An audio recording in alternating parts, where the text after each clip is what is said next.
Now that I've finished your dental hygiene therapy, would you be open to discussing some home care techniques? Yes, that would be great. All right, so when we were doing your perio chart, do you remember how there were kind of some higher numbers on your front teeth on the side facing out of your mouth?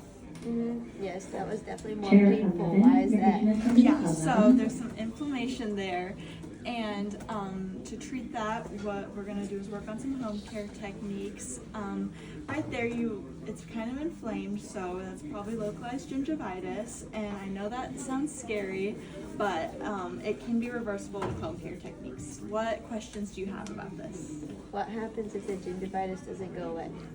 Well, it can depend on the person, but since you are young and a generally healthy person, I'm confident we're going to be able to get it to go away. But if it was something that were to progress, it can spread to the rest of your mouth and lead to what's called periodontitis, which is where the bone that holds your teeth in place will start to resorb away. But another thing is that the bacteria causing the gingivitis can kind of spread throughout your body. Your mouth is kind of like the gateway to everything, and so your oral health has a big impact on the rest of your body. So we want to get it treated as fast as we can, but like I said, I think that's something that'll be manageable. Oh, that makes sense. I really don't want this to get any worse. What do I need to do to make sure I get rid of the gingivitis? I already brush my teeth twice a day. How you showed me last time. Yes. How often do you floss? Once or twice a week.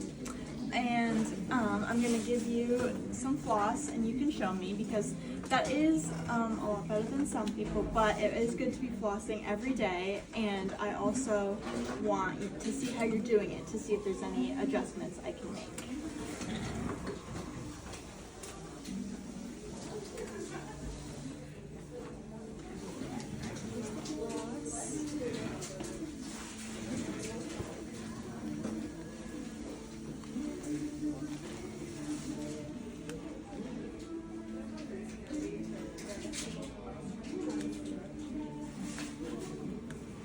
Okay. Give me 1 second. Okay. As you can see here on the dentiform, see how once we get closer up to the gum line, the tooth kind of curves? So when you're just kind of snapping in and out quickly like that, you're not quite getting all the way up in there. So I'm gonna floss for you. I'll give you a mirror so you can kind of see what I'm talking about, and then I'll have you compare.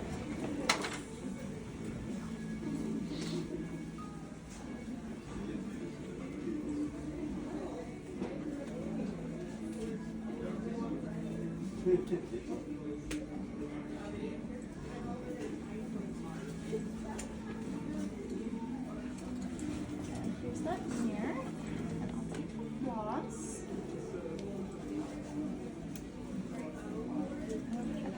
You want to make sure you're getting all the way up and go to each side of the tooth, and then just kind of give it a little rub on each side, on all the contacts. Would you like to try again? Okay. This is called the C-shape method because you kind of think about making a C around your tooth so you know that you're pulling it tight. Okay, I'll watch. Yeah, that's looking a lot better.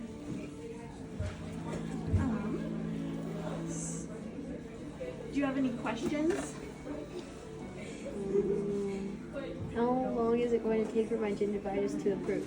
So the good thing is that tissues in the mouth generally heal pretty quickly, so it could probably be better in about 2 to 3 weeks, and then you shouldn't have any of that pain that's in there, and it should make flossing easier too. And then once you get to that healthy state, you do want to make sure you keep flossing just to make sure you maintain that healthy state. Okay, great. And then, just to reiterate, to improve your oral health, I want you flossing your entire mouth once a day using that C-shaped method. Does that sound like something you can do? Yeah. Awesome. What final questions do you have for me? I think that you've answered all my questions. Thank you for your help. Of course, that's what I'm here for.